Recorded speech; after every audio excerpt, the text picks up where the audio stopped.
नमस्कार दोस्तों, आज मैं आपको सुनाऊंगा इसका कर्जा कौन देगा। ये कहानी आपका दिल छू लेगी। बहुत पुराने समय की बात है। एक गांव में एक भले आदमी गंगाराम का देहांत हो गया था। तो जैसे उस आदमी के परिवार वाले उस अर्थी को शमशान ले जाने लगे, तभी अचानक एक मोटे ताजिर सेठ ने उस अर्थी का एक पाँव पकड़ लिया और बोला कि मरने वाले इस गंगाराम से मैं 2 लाख रुपए कर्जा मांगता हूँ, इसलिए पहले मुझे मेरे पैसे दे दो, तभी मैं इसकी अर्थी को शमशान ले जाने दूंगा। अब तमाम लोग तमाशा देख रहे थे। तभी उनके तीनों बेटों ने कहा कि हम तुम्हारा कर्जा नहीं देंगे।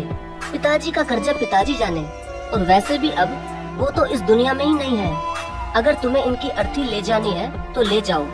ये सुनकर पूरा गाँव गंगाराम के तीनों बेटों पर थू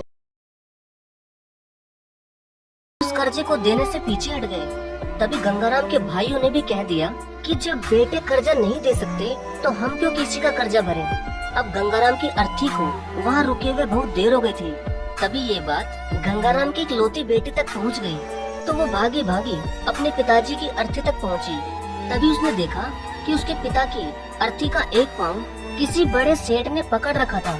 ये देखते ही उसने आंखों में आंसू लिए, अपना सारा जेवर और जितने भी पैसे उसके पास थे वो उसे दे दिए, और फिर उस सेठ के आगे हाथ जोड़ते हुए ये कहा कि सेठ, अगर ये सब जेवर बेचकर भी आपका कर्जा पूरा ना हो पाए तो मैं खुद आपका सारा कर्जा चुकाऊंगी, मगर इस समय मेरे पिताजी की अंतिम यात्रा को मत रोको। तभी उस सेठ ने गंगाराम की अर्थी का पाँव किसी और को पकड़ाकर उसकी बेटी के पास आकर बोला कि मुझे माफ कर दो बेटी, दरअसल बात ये है कि मुझे गंगाराम से 2 लाख लेने नहीं बल्कि देने हैं। गंगाराम ने 3 साल पहले मेरी कुछ मजबूरी पड़ने पर अपनी एक जमीन बेचकर मुझे ये 2 लाख रुपए दिए थे, और वो तो इतना भला आदमी था कि मुझसे 1 रुपया भी ब्याज नहीं लिया। और आज जब मैं गंगाराम के रुपए लौटाने आया हूँ तो मुझे खबर मिली कि उनका तो देहांत हो गया। इसलिए मैं बड़ी सोच में पड़ गया था कि अब ये रुपए मैं किसको दूं।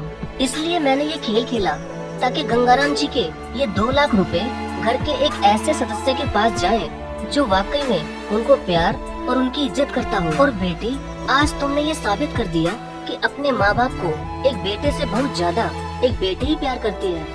इसलिए ये 2 लाख रुपए मैं तुम्हें सौंपता हूँ। काश तुम जैसी बेटी हर घर में हो जो अपने पिता की इतनी इज्जत करती है। ये सब देखकर गंगाराम के बेटे और भाई का सिर शर्म से नीचे झुक गया।